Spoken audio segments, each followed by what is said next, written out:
नमस्ते। अमेरिका के आर्थिक धुरंधरों की नींद उचट चुकी है। टैरिफ के ख्यालों में मदमस्त ट्रंप झुंझला गए हैं। जिस भारत को सबक सिखाने का बीड़ा उठाया गया था, उसी भारत ने वो कर दिखाया है जिसकी हिम्मत आज तक न चीन ने की, न यूरोप ने, न ही रूस ने। वह भी बिना शोर मचाए, बिना युद्ध की धमकियों के, बिना किसी गठबंधन की ढाल के, बिल्कुल खामोशी से और इतने साफ अंदाज में कि व्हाइट हाउस से लेकर वॉल स्ट्रीट तक हलचल मच गई। आज हम आपको बताने जा रहे हैं जो आपको गर्व से भर देगा, जो यह एहसास कराएगा कि भारत अब सिर्फ उभरती अर्थव्यवस्था नहीं रहा, बल्कि वैश्विक आर्थिक व्यवस्था को नई दिशा देने वाला निर्णायक खिलाड़ी बन चुका है। आज हम उस आर्थिक क्रांति का सच खोलने वाले हैं जिसकी भनक तक दुनिया को नहीं लगने दी गई। लेकिन जब असर दिखा तो 28 देशों ने एक झटके में भारत पर भरोसे की मोहर लगा दी। सवाल यह है कि आखिर आपका व्यापार दशकों से डॉलर का गुलाम क्यों रहा? डॉलर के उतार चढ़ाव से देश कैसे तबाह होते रहे? दोस्तों, वीडियो पूरा देखिएगा। आज हम वो खुलासा करेंगे जिसे वैश्विक मीडिया कभी नहीं बताता और भारत की बढ़ती पावर से बेचैन देशों को सांप सूंघ जाता है। आज हम जिस सच की बात कर रहे हैं वह सिर्फ एक आर्थिक खबर नहीं है, यह एक वैश्विक सत्ता संतुलन में बदलाव की कहानी है। यह उस गुलामी के अंत की शुरुआत है जिसमें दशकों से दुनिया की अधिकांश अर्थव्यवस्थाएं फंसी हुई थी। सवाल यह है कि आखिर डॉलर इतना ताकतवर कैसे बना, दुनिया उसकी गुलाम क्यों बनी और भारत ने इतनी शांति से इस बादशाह को चुनौती कैसे दे दी।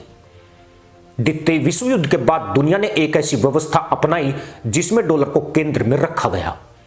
तेल हो या हथियार, दवाइयां हो या अनाज, तकनीक हो या कर्ज, हर सौदे के बीच डॉलर बैठा रहा।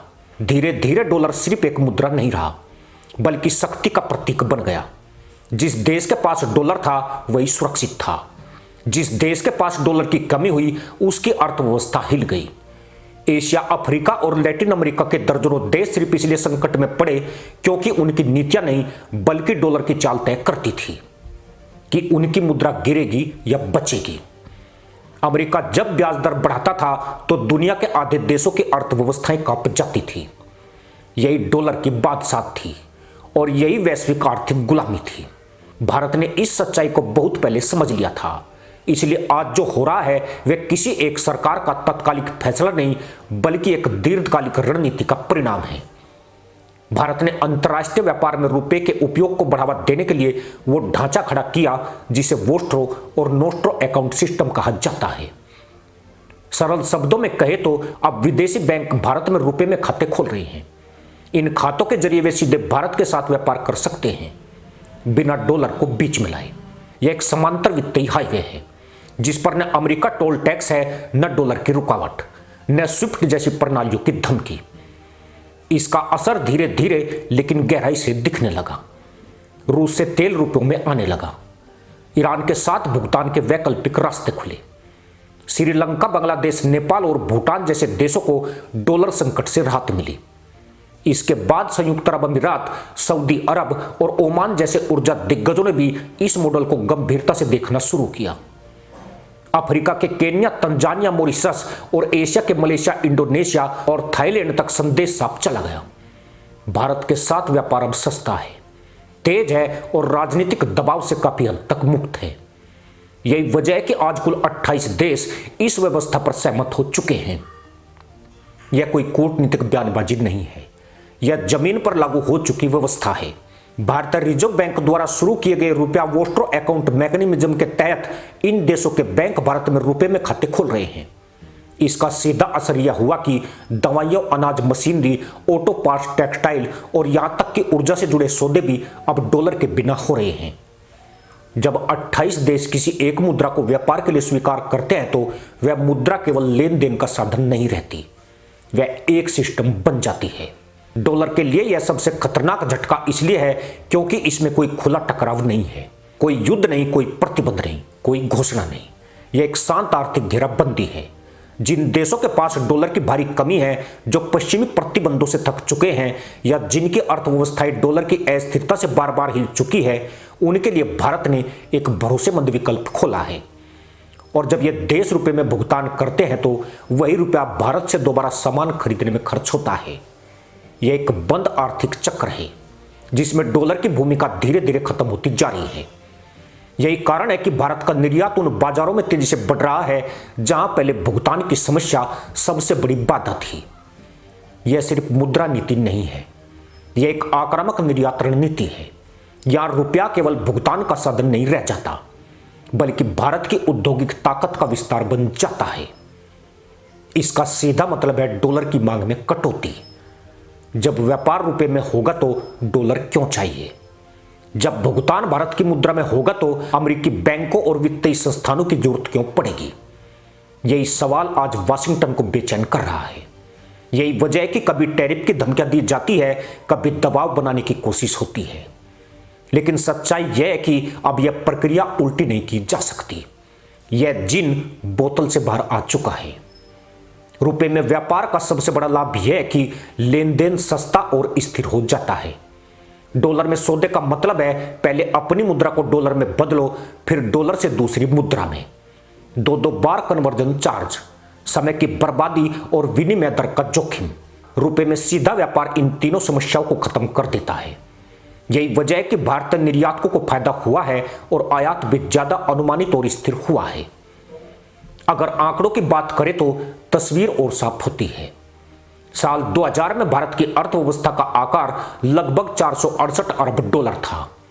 आज यह करीब 4 ट्रिलियन डॉलर तक पहुंच चुका है और अगले कुछ वर्षों में 5 ट्रिलियन डॉलर पार करने की स्थिति में है। इस दौरान भारत का कुल विदेशी व्यापार लगभग 800 अरब डॉलर के आसपास पहुंच चुका है। इतना बड़ा बाजार, इतना बड़ा आयातक निर्यातक और इतना विशाल उपभोक्ता आधार किसी भी वैश्विक मुद्रा व्यवस्था को प्रभावित करने की क्षमता रखता है। यही वह बिंदु है जहां से रुपया केवल घरेलू मुद्रा नहीं बल्कि एक रणनीतिक हथियार बन जाता है। डॉलर की ताकत का सबसे बड़ा स्रोत उसकी रिजर्व करेंसी होना है। आज भी दुनिया के कुल विदेशी मुद्रा भंडार का करीब 58 से 60% हिस्सा डॉलर में है, लेकिन यह आंकड़ा लगातार गिर रहा है। साल 2001 में यह हिस्सा 71% से ज्यादा था।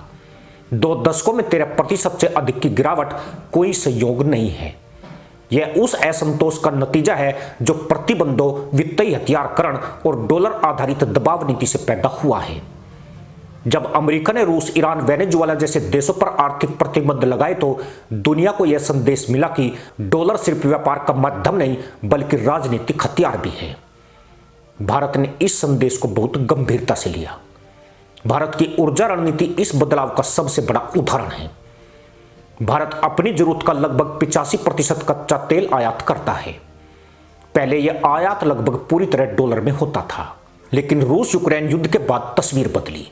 भारत ने रूस से रिकॉर्ड मात्रा में तेल खरीदा और भुगतान के लिए रुपया आधारित तंत्र अपनाया। 2021 में रूस से भारत का तेल आयात लगभग नगण्य था, जबकि 2023-24 तक रूस भारत का सबसे बड़ा तेल आपूर्तिकर्ता बन गया।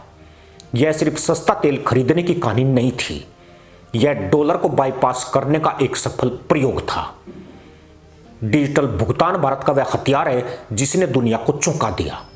यूपीआई के जरिए भारत में हर महीने 12 अरब से ज्यादा ट्रांजैक्शन होते हैं और इनका कुल मूल्य 18 लाख करोड़ रुपए से अधिक है। यह केवल घरेलू सफलता नहीं रही। जब यही प्रणाली हुई सिंगापुर, नेपाल, भूटान, श्रीलंका और अन्य देशों में अपनाई गई तो यह साफ हो गया कि भुगतान व्यवस्था में डॉलर और शिफ्ट के बिना भी रास्ता निकाला जा सकता है। हर विदेशी पर्यटक जो भारत में डिजिटल भुगतान करता है वह अनजाने में रुपए की स्वीकार्यता बढ़ाता है।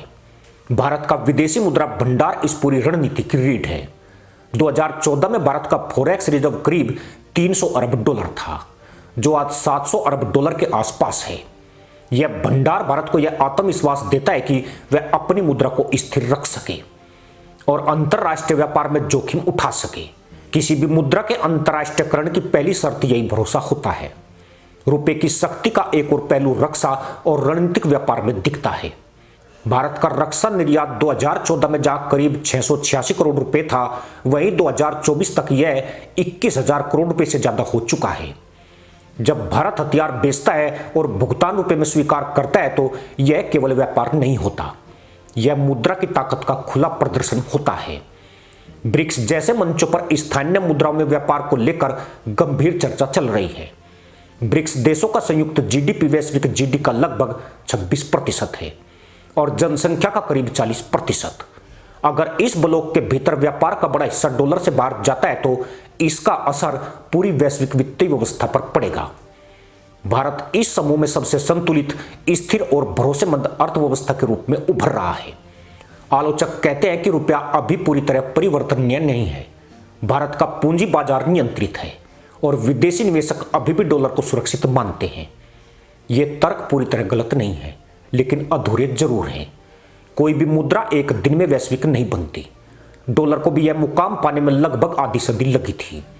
भारत वही रास्ता चल रहा है, लेकिन डिजिटल युग की रफ्तार के साथ चीन और पाकिस्तान पर इसका असर साफ दिख रहा है। चीन वर्षों से युआन को अंतर्राष्ट्रीय मुद्रा बनाने की कोशिश करता रहा है, लेकिन पारदर्शिता की कमी और आक्रामक नीतियों के कारण उस पर भरोसा नहीं बन पाया। पाकिस्तान आज भी डॉलर और IMF के सहारे जिंदा है। जैसे जैसे भारत रुपए में व्यापार बढ़ा रहा है, वैसे वैसे पाकिस्तान की सौदेबाजी की ताकत घटती जा रही है। आज स्थिति है कि जो देश भारत के साथ व्यापार करना चाहता है, उसे भारत के नियमों को स्वीकार करना पड़ रहा है। पहले नियम डॉलर तय करता था, अब शर्तें भारत तय कर रहा है। यह केवल आर्थिक ताकत नहीं, बल्कि भू राजनीतिक सौदेबाजी की नई शक्ति है। अमेरिका को यह बात चुभ रही है कि जिस भारत को वह कभी केवल उपभोक्ता मानता था, वही भारत आज डॉलर के विकल्प की बात कर रहा है। इसलिए वहां के थिंक टैंक बेचैन हैं, अखबारों में चेतावनियां छप रही है।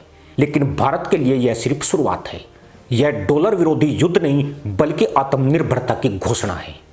आने वाले वर्षों में जब और देश रुपए में व्यापार करेंगे, जब भारतीय बैंक वैश्विक वित्तीय तंत्र में और मजबूत होंगे, तब इतिहास लिखेगा कि यह वही दौर था जब भारत ने चुपचाप वैश्विक आर्थिक व्यवस्था की दिशा बदल दी। बिना युद्ध, बिना धमकी, सिर्फ नीति, धैर्य और आत्मविश्वास के दम पर।